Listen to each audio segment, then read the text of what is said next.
నిర్గమకాండము 2వ అధ్యాయం 24వ వచనం.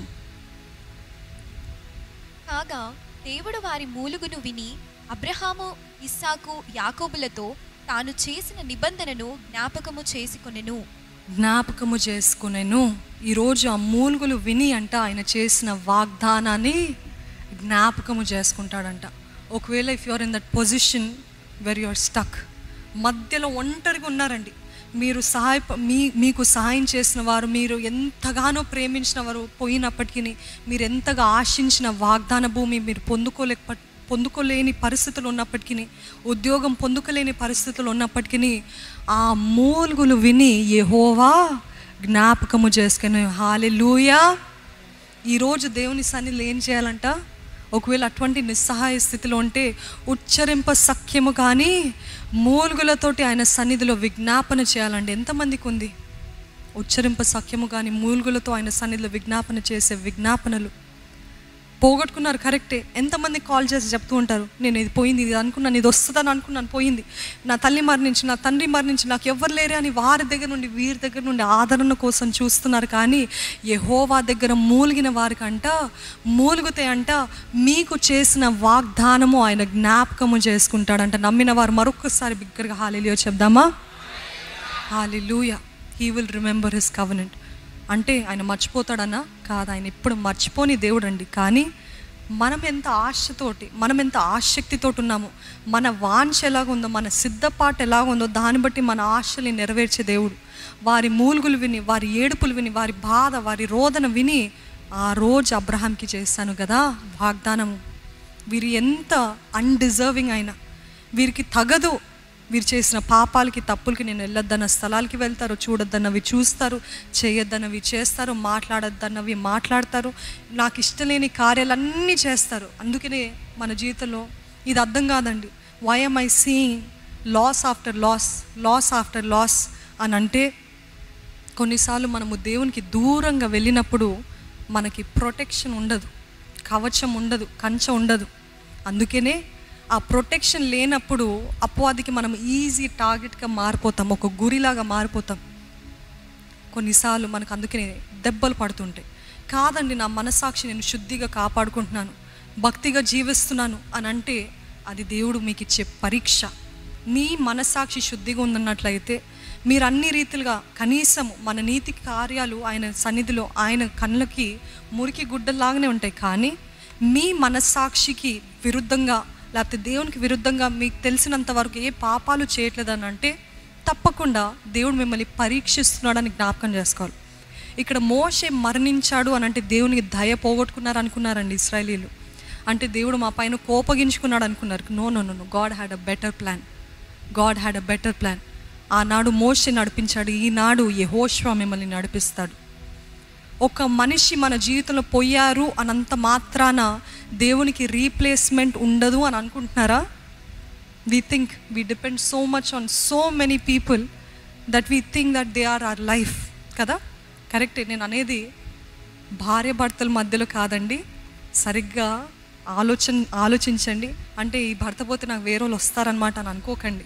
భార్య భర్తలు, పిల్లలు తప్ప ఒకవేళ మీకు సహాయపడిన వారు సడన్గా సహాయం ఇవ్వటం ఆపేస్తారేమో.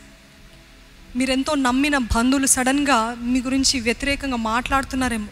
అట్లాంటి పరిస్థితుల్లో who ever it is that you were dependent on, you had a routine, ఇంతకాలం వారితోటే వెళ్ళింది కానీ ఇప్పుడు వారు లేరు అన్న పరిస్థితిలో దేవుడు ఏమంటాడు తెలుసా? I always have a better plan. Hallelujah.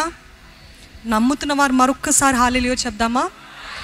God will always replace.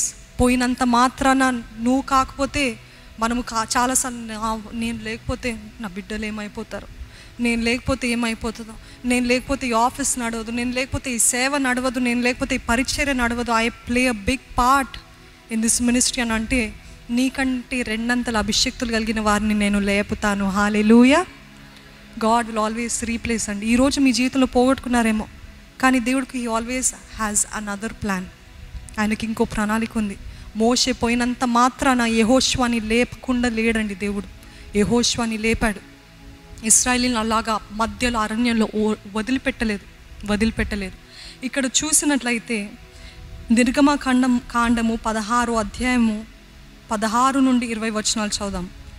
నిర్గమకాండము 16వ అధ్యాయము 16 నుండి 20 వచనాలు. మోషే, ఇది తినుటకు యెహోవా మీకిచ్చిన ఆహారము. యెహోవా ఆజ్ఞాపించినదేమనగా, ప్రతివాడును తన వారి భోజనమునకు ప్రతివాడు తన కుటుంబములోని తలకు ఒక్కొక్క ఓమేరు చొప్పున దాన్ని కూర్చుకొనవలెను. ఒక్కొక్కడు తన గుడారంలో నున్న వారి కొరకు కూర్చుకొనవలెను. ఇశ్రాయేలీలు అట్లు చేయగా కొందరు హెచ్చుగాను కొందరు తక్కువగాను కూర్చుకొనిరి. వారు ఓమేరుతో కొలిచినప్పుడు హెచ్చుగా కూర్చుకొనిన వానికి ఎక్కువగా మిగలలేదు, తక్కువగా కూర్చుకొనిన వానికి తక్కువ కాలేదు. వారు తమ తమ ఇంటి వారి భోజనమునకు సరిగా కూర్చుకొని ఉండిరి. మరియు మోషే, దీనిలో ఏమీ ఉదయం వరకు ఎవరునూ మిగుల్చుకొనకూడదని వారితో చెప్పెను. అయితే వారు మోషే మాట వినక కొందరు ఉదయం వరకు దానిలో కొంచెం మిగుల్చుకొనగా అది పురుగు పట్టి కంపు కొట్టెను. మోషే వారి మీద కోపపడగా వారు అనుదినము ఉదయమున ఒక్కొక్కడు తన ఇంటి వారి భోజనమునకు తగినట్టుగా కూర్చుకొనిరి. ఎండ వేడిమికి అది కరిగెను. ఇక్కడ చూసినట్లయితే మన్నా గురించి మనందరికీ తెలుసు. మన్నా వారు కష్టపడకుండానే దేవుడు పైనుండి ఆకాశం నుండి పంపించిన ఆహారం. వారు సనుకున్నప్పుడు గొనికినప్పుడు దేవుడు విని వారికి ఆహారము పైనుండి పంపించాడు. పంపించిన తర్వాత మనం అనుకుంటాం God is God who gives equally, but no, God will never give equally. దేవుడు సమానంగా అందరినీ దీవించేవాడు కాదండి, అట్లా కాదు. Because that is not fair. మరి ఒకవేళ ఈక్వల్గా ఇవ్వాలనంటే ఒక కుటుంబంలో 2 బిడ్డలు తల్లిదండ్రులతో 4, ఇంకో కుటుంబంలో 6 బిడ్డలు తల్లిదండ్రులతో 8 మంది, వారికి సమానంగా ఇస్తే సరిపోతుందా? It is not enough. ఎందుకు సమానంగా? It does not work like that.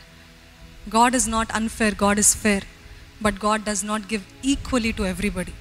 ఎవరి సామర్థ్యము చొప్పున, ఎవరి అవసరత చొప్పున వారికి తీర్చే దేవుడు. నమ్ముతున్నారా? ఈరోజు వారిని ఎందుకు అందాగా దీవించావు, నన్ను ఎందుకు ఇలాగ ఉంచావు అంటే సామర్థ్యత చొప్పున దేవుడు వారికి ఇచ్చేవాడు. ఇక్కడ వీళ్ళు ఇశ్రాయేలీలు ఎంతో కకృతి పడి ఏం చేస్తారంట, ఎక్కువగా కూర్చుకున్నారంట. దేవుడు ముందుగానే చెప్పాడు, కూర్చుకోకండి, నేను ఏ రోజుకి ఆ రోజు మీకు ఇస్తాను అంటే నమ్మలేదు. కకృతి, greedy, they're so greedy, they wanted more and they asked and they started storing it up. కానీ ఏం చేసిందంట, కుళ్ళు గబ్బు వచ్చిందంట, పురుగులు తినివేసినాయి అంట. ఎందుకు? దేవుడు చెప్పాడు. ఈరోజు మన జీవితంలో కూడా అనేక విషయాలు కకృతి పడతాము. అది కాదు దేవునికి ముఖ్యం. అసలు నా మాట విన్నారా? Have you been obedient to me? నేను ఇస్తానంటే ఇస్తాను, ఇవ్వనంటే ఇవ్వను. అది రేపటి వరకు ఉంచుకోకూడదంటే ఉంచుకోకండి, ఎందుకంటే అది తప్పకుండా పురుగులు పడతాయి, అది కుళ్ళు గబ్బు వస్తుంది అని చెప్పిన దేవుడు నిజంగానే వారు అలాగ చేసినప్పుడు కుళ్ళు పట్టింది, గబ్బు వచ్చింది, పురుగులు పట్టినాయి. దేవుడు మనందరినీ సమానంగా దీవించాలని ఆశపడే ప్రతి ఒక్కరికి ఒక చిన్న విన్నపం అండి. దేవుడు he will not give anything easy. నమ్ముతున్నారా? ఇక్కడ మన్నా చాలా సులువుగా ఇవ్వబడ్డది. వాళ్ళకి ఏమైనా కష్టమా? వాళ్ళు పొద్దున లేచి చేతులు అలాగా ఆవలిస్తూ వాళ్ళ చేతులు చాచినప్పుడే అటు బయట చూసినప్పుడు ఆ గడ్డి పైన అంతా మంచుతోటి కురిసిన ఆ మన్నా, ఆహా దొరికిందిలే, ఇంకా మేమేం కష్టపడనక్కర్లే, రుబ్బనక్కర్లే, చేయనక్కర్లే, కేవలం దాన్ని ప్యాన్ కేక్స్ లాగా చేసుకొని తినేవారనంట. ఆ రీతిగా కష్టపడకుండా ఈజీగా వచ్చింది. ఈరోజు మన జీవితంలో కూడా అన్నీ కూడా ఈజీగా వెళ్తున్నాయేమో. ఒకవేళ ఈరోజు వెళ్ళట్లేదేమో, గత కాలంలో, గత జీవితంలో, few years back everything went easy, no hard work, no responsibility, బాధ్యత లేదు, అంత కూడా సులువుగా ఉంది. కానీ ఈరోజు మీరు ఆధారపడిన వ్యక్తులు, మీరు ఆధారపడిన ఉద్యోగము సడన్గా మీద నుండి తీసివేయబడినప్పుడు అంత కూడా డిస్రప్ట్ అయిపోతుంది, అంత కూడా చిందరవందరగా మారుతుంది. అప్పుడు కష్టము సడన్గా పడాలంటే కష్టం అవుతుంది. అందుకని దేవుడు అంటున్నాడు ఏంటది, సిద్ధపడండి. కావాలని కొన్నిసార్లు మనము ఎంతో ఆధారపడే మనుషుల్ని తీసేస్తాడండి. ఎందుకంటే ఇంతగా ఆధారపడుతున్నావు కదా, వారిని నీ జీవితం నుండి తీసివేస్తే అప్పుడు నీకు అర్థమవుతుంది నీ జీవితంలో నువ్వు ఎంత కష్టపడాలో, నా పైన ఎంతగా నువ్వు ఆధారపడాలో. మనుషులు మనకి సహాయం చేసినంత వరకు మనకి దేవుడు కనపడాడు, అవునా కాదా? మన జీవితంలో ఆశీర్వాదాలు ఎంతగానో ఉప్పొంగినప్పుడు మనకి దేవుడు కనపడ్డాడు. ఒకవేళ సన్నిధికి ఆయన ఆలయానికి ఈ రీతిగా వచ్చి, అవునయ్యా నువ్వు చేసిన ఉపకారంలో అనేకమైనవి, స్తుతి అని ఎంతగానో స్తుతులు చెల్లిస్తారు, కన్నీటితో ఆరాధిస్తారేమో, కృతజ్ఞత అంతా ఉంటుంది. కానీ నిజంగా ప్రతిరోజు ఆయన పాదాలు పట్టుకొని, నాకు దిక్కు ఎవ్వరు లేరయ్యా, నీవే నా దిక్కు అని ప్రార్థించే ప్రార్థన చాలా తక్కువ ఉంటుంది. ఎందుకంటే ఆశీర్వాదాలు ఎక్కువ అయిపోయినాయి. ఆశీర్వాదాలు ఉంటే దేవుడు అంతగా ఆధారపడాల్సిన అవసరం ఉండదు కదా. ఈరోజు మన జీవితంలో కావాలని దేవుడు అంత కూడా గూడుని రేపి ఉన్నాడేమో. ఎందుకు? ఆయన పైన ఆధారపడాలని.